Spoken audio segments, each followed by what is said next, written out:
اتخذتم آيات الله هزوا وغرتكم الحياة الدنيا فاليوم لا يخرجون منها ولا هم يستعتبون. فلله الحمد رب السماوات ورب الأرض رب العالمين، وله الكبرياء في السماوات والأرض وهو العزيز الحكيم. اللهم اجعلنا من عتقائك من النيران.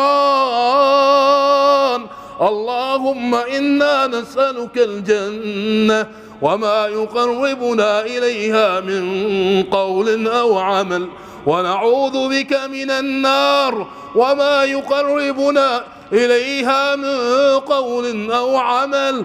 اللهم اغفر لنا، اللهم ارحمنا، اللهم كفر عنا سيئاتنا وتوفنا مع الأبرار.